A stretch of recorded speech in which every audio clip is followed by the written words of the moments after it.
Hello everyone, নতুন দিনের সাথে নতুন ব্লগে তোমাদের সবাইকে অনেক অনেক আশা করছি যে যেখান থেকে আমার ভিডিও দেখছো সবাই খুব গতকালের ভিডিওতে তোমাদের সবাইকে তো বলেছিলাম যে বাড়ির সবাই কিন্তু যাবে তারকেশ্বর। সেই জন্যই কিন্তু সকাল সকাল বাবা মা আর বরমশাই সবাই রেডি হয়ে আমি যেহেতু পেখম সোনাকে নিয়ে একা বাড়িতে থাকতে পারবো না, তাই জন্য কিন্তু ওর মিমি এসেছে। যাওয়ার আগে কিন্তু মামামের সাথে ওর পাপার টাটা বাই বাই করছিল। মামাম জানো তো এখন অনেকটাই বোঝে, কেউ কোথাও বেরোলে ও কিন্তু ঠিক বুঝতে পেরে যায়, মুখটা কিন্তু একদম সবাইকে টাটা বাই বাই করে সবাই মিলে কিন্তু বেরিয়ে পড়লো তারকেশ্বর যাওয়ার উদ্দেশ্যে। সকাল 10টার মধ্যে যেহেতু গাড়ির কাছে গিয়ে পৌঁছাতে হবে, তাই জন্য কিন্তু তড়িঘড়ি করে সবাই বেরিয়ে পড়লো। বাড়িতে যেহেতু কেউ থাকবে না, তাই জানো তো আজ সকাল সকাল স্নান সেরে পুজোটা দিয়ে নিয়ে বাড়ির সবাই তারকেশ্বরে যাওয়ার আগে কিন্তু ছোলা বাদাম সাবু মাখা আর ছাতু খেয়ে গেছে। কিছুটা খেয়ে গেছিল আর কিছুটা কিন্তু আমাদের জন্য রেখে গেছে। সকালে খাওয়া দাওয়াটা কমপ্লিট করে কিন্তু মাম্মামকে স্নান করে ঘুম পাড়িয়ে ইদানিং জানো তো মাম্মামে স্নান করার পরপরই কিন্তু ঘুম পেয়ে ওকে ঘুম পাড়িয়ে রেখে আমি কিন্তু চলে আসলাম ফটাফট রান্নাঘরে, কারণ ও ঘুমাচ্ছে যেহেতু এই সুযোগে কিন্তু আমাকে রান্নাটা পুরো কমপ্লিট করে আজকে আর কালকে দুদিন যেহেতু কেউ বাড়িতে থাকবে না, তাই সকালবেলার দিকে কিন্তু মা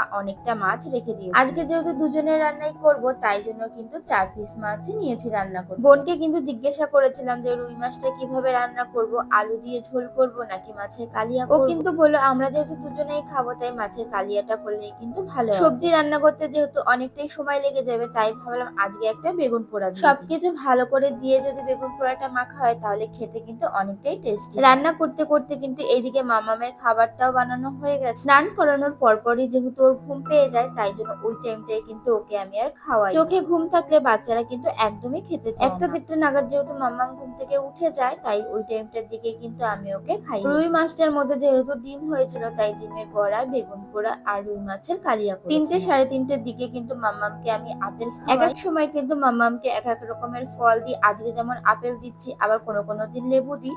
লেবু যখন দিই তখন কিন্তু সবসময় চেষ্টা করি দুপুরবেলার দিকে হাফ আপেল কিন্তু মাম্মামকে দিয়েছিলাম আর হাফ আপেল কিন্তু মিমিকে দিয়েছিলাম। মিমি যখন আপেলটা নিয়ে মুখের সামনে নিয়ে এসেছিল, তখন মেয়ে কিন্তু আমার ড্যাব ড্যাব করে তাকিয়েছিল। এখন যখন নিজের খাওয়ার পালা, কেমন দৌড়ে ছুটে পালিয়ে যাচ্ছে। বাচ্চারা জানো তো এমনটাই হয়, নিজেদের খাবার একদমই পছন্দ হয় না, কিন্তু বড়রা যেটা খায় সেটা কিন্তু ওদের খুব ভালো। প্রথম দিকে যদি একদম না করে তাহলে তো একদমই চলবে না। ভুলিয়ে ভালিয়ে কথার ছলে কিন্তু মেয়েকে আমি আপেলটা খাইয়ে দিয়েছি। তোমাদেরকে তো বললামই যে সকালবেলা সবাই যাওয়ার আগে কিন্তু সাবু মাখা খেয়ে গেছে। অনেকটা যেহেতু আজকে সাবু ভিজিয়েছিল, তাই পুরো সাবুটা কিন্তু মা কিছুটা সাবু ভিজিয়ে রেখে গেছিল। মা বলে গেছিল তুই আর বোন পরে মাখা করে সাবু মাখার মধ্যে জানো তো 2-3টে যদি লেবু পাতা দেওয়া হয়, তাহলে সাবুর যে গন্ধটা সেটা কিন্তু একদমই থাকে। আর এইদিকে দেখো মেয়ের আমার কাণ্ড, ইদানিং জানো তো পেখম সোনা না একা একাই দাঁড়ানোর চেষ্টা করে। হাতের একটু সাপোর্ট নিয়ে দেখো একা একা কি সুন্দর দাঁড়িয়ে গেছে। সমালোচনা করার মানুষের জানো তো অভাব হয়। কার বাচ্চা কখন দাঁড়ানো শিখবে হাঁটা শিখবে সেটা নাকি তারাই ডিসাইড। কেউ তো আবার সামনেই বলে দেয় যে ওর 10 মাস 11 মাস হয়ে গেছে, এখন অব্দিও হাঁটতে পারে না। সেই সব মানুষের উদ্দেশ্যে আমি একটা কথাই বলতে চাই, সবার প্রথমে আমি একটাই কথা বলতে চাই যে সব বাচ্চারা কিন্তু সমান। কোনো বাচ্চারা কিন্তু একটু তাড়াতাড়ি শিখে ফেলে, আবার